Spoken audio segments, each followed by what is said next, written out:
सैयदा की कहानी।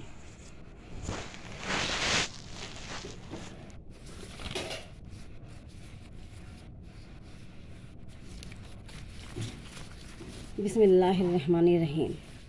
अल्लाहुम्मा सल्ली अला मुहम्मदिन व अला आलि मुहम्मदिन कमा सल्लैता अला इब्राहीम व अला आलि इब्राहीम इन्नका हमीदुम मजीद। किसी शहर में एक सुनार रहता था। उसकी औरत एक रोज़ पानी भरने कुएं पर गई। यकायक शोर उठा कि सुनार का लड़का कुम्हार के आवेश से गिर गया और सुनारनी इस कदर रोई कि बेहोश हो गई। गश की हालत में उसने ख्वाब में देखा कि एक बीवी नकाबपोश तशरीफ़ लाई हैं और फरमाती हैं कि औरत तू मन्नत मान ले कि मेरा लड़का कुम्हार के आवे से सही और सलामत निकल आवे तो मैं जनाब सैयदा की कहानी सुनूंगी। इतने में एक तरफ से शोर उठा कि सुनार का लड़का कुम्हार के आवे से जिंदा और सलामत निकल आया। सुनारनी की गश्त से आँख खुल गई तो क्या देखती है कि इसका लड़का सामने खड़ा है। वो खुशी खुशी उसे अपने घर ले आई और बाजार से 2 पैसे की शेरनी खरीदकर अपने पड़ोसियों के पास गई और कहा कि चलो मेरे घर, मैंने मन्नत मानी है, जनाब सैयदा की कहानी सुनने चलो। सब औरतों ने मना कर दिया। वो रोती हुई मायूस होकर जंगल की तरफ चली गई। कुछ दूर जाने के बाद उसने एक नकाबपोश बीवी को देखा। उन्होंने फरमाया कि तू बैठ जा, मैं कहानी सुनाती हूँ। मदीने में एक यहूदी रहता था। उसकी लड़की की शादी थी। वो जनाब रसूल खुदा की खिदमत में हाजिर हुआ और अर्ज़ किया कि मौला मेरी लड़की की शादी है, अगर हुजूर इजाज़त दें तो जनाब सैयदा मेरे घर तशरीफ़ ले जाएं। हज़रत ने फरमाया कि इसका जिक्र जनाब अमीर से करो, अगर वो इजाज़त दें तो फ़ातिमा को ले जाओ। वो यहूदी हज़रत अली की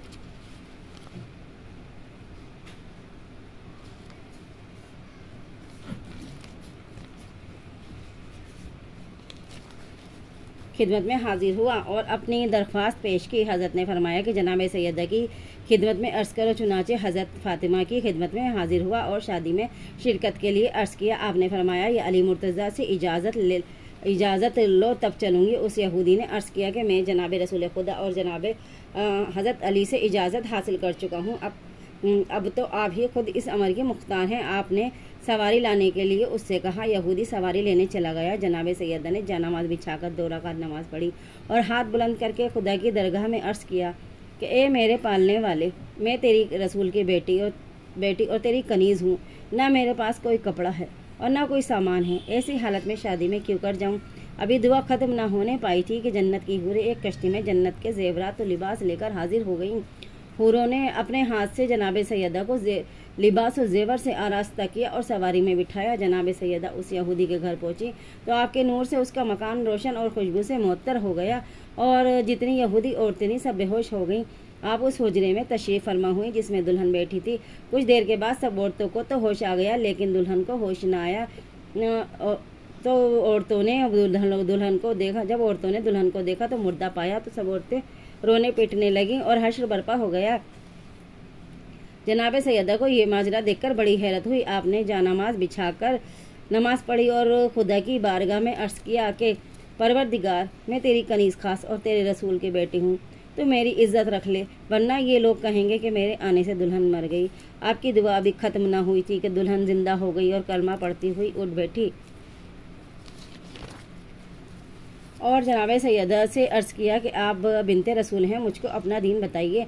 आपने उसको और 500 यहूदी औरतों को मुसलमान किया। सब ने आपकी बहुत इज्जत की और बड़ी शान के साथ में एक कनीज़ के रुखसत किया। ये मौजिज़ा जनाब सैयदा का एक दूसरी तरह भी बयान किया जाता है और वो ये कि किसी शहर में एक बादशाह रहता था। उसने एक रोज़ अपने वज़ीर से कहा कि सामान शिकार तैयार करो। बात ही बात में सब सामान तैयार हो गया। बादशाह और वज़ीर की लड़कियों ने भी साथ चलने की दरख्वास्त की। बादशाह ने मंजूर कर लिया। चुनाचे ये दोनों लड़कियां भी हमरा हो गईं। चलते चलते एक जंगल में गुजर हुआ।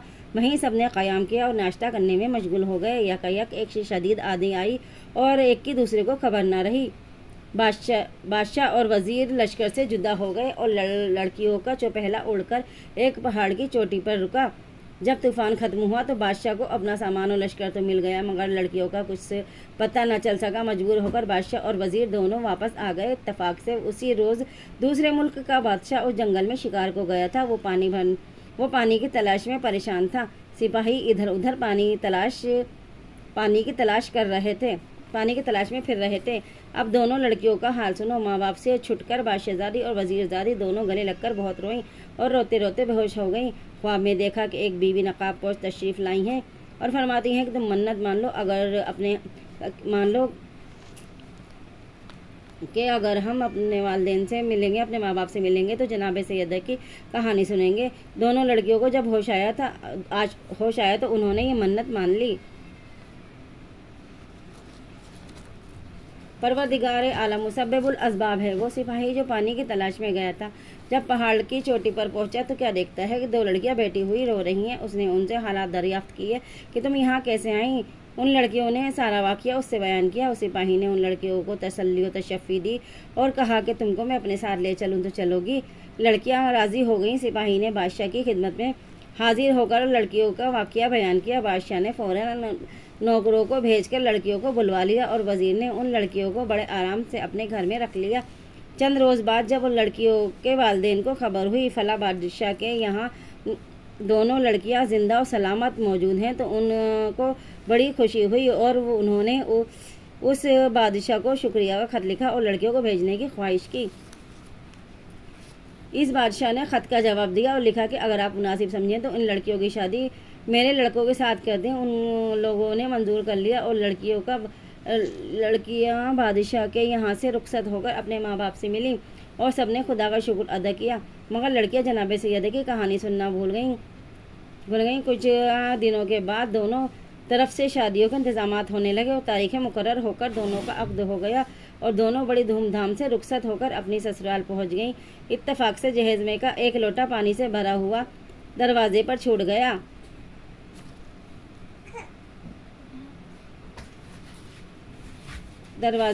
गया। एक सिपाही को हुक्म हुआ कि वो फौरन जाकर लोटा ले आए।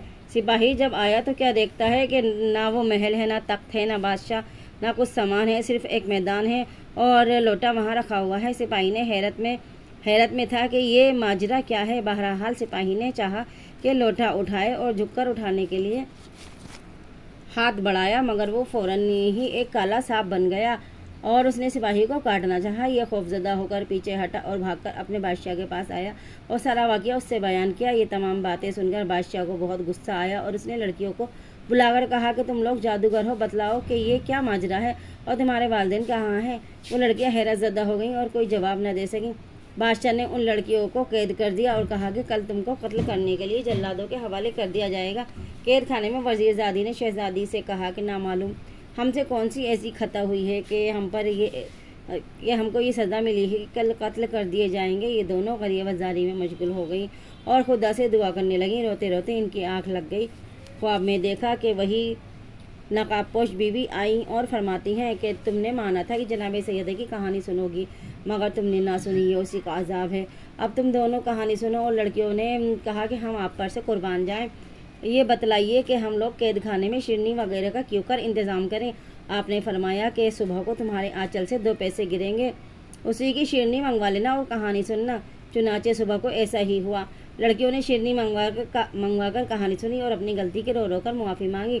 बादशाह ने सुबह को जल्लादों को हुक्म दिया कि इन दोनों लड़कियों को कत्ल कर डालो। जब जल्लाद लड़कियों के पास आया तो उन्होंने उससे कहा कि हमारी तरफ से बादशाह की खिदमत में अर्ज़ करो कि वो पहले हमारी चंद बातें सुन लें, फिर कत्ल का हुक्म दें। जल्लाद ने जब ये पैगाम बादशाह की खिदमत में पहुँचाया तो वो खुद लड़कियों के पास आया। लड़कियों ने रो कर अर्ज़ किया कि गरीब परवर, जब हम लोग आंधी से उड़कर पहाड़ पर पहुँचे और रोते रोते बेहोश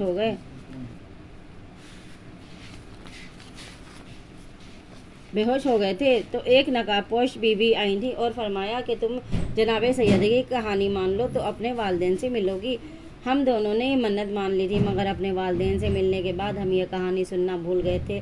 ये उसी का अजाब है। अब आप अपने सिपाही फिर भेजिए और हालात हमारे वालिदैन के दरियाफ्त करवाइए। बादशाह ने सिपाहियों को दोबारा उनके वालिदैन के मुल्क भेजा। या तो वहाँ पर बादशाह और उसका तख्त सब मौजूद था। सिपाहियों ने वापस आकर बादशाह से जब बयान किया तो उसको यकीन हो गया कि बेशक ये इताब इलाही था और कुछ नहीं था। बादशाह खुश हो गया और लड़कियां कैद से आज़ाद हो गईं। यह कहानी बुरकापोश मुअज़्ज़मा सुनानी से कहकर गायब हो गई। सुनानी अपने घर आई तो देखा कि उन पड़ोसियों के घरों में आग लग गई जिन्होंने ये कहानी सुनने से इनकार कर दिया था। वल्लाहु आलम बिस्सवाब। दुआ करो कि जिस तरह सदक़े में मोहम्मद आले मोहम्मद के सुनानी और उन लड़कियों की मुराद पूरी हुई और उसी तरह हर मोमिन और हर मोमिना, हर मुस्लिम और हर मुस्लिमा की भी मुराद बतफ़ैल मोहम्मद आले मोहम्मद पूरी हो। आमीन या रब्बुल आलमीन। अल्लाहुम्मा सल्ली अला मुहम्मदिन कमा सल्लैता अला इब्राहीम व अला आलि इब्राहीम इन्नका हमीदुम मजीद। अल्लाहुम्मा बारिक मुहम्मदिन व अला मुहम्मदिन कमा बारकता अला इब्राहीम व अला आलि इब्राहीम इन्नका हमीदुम मजीद।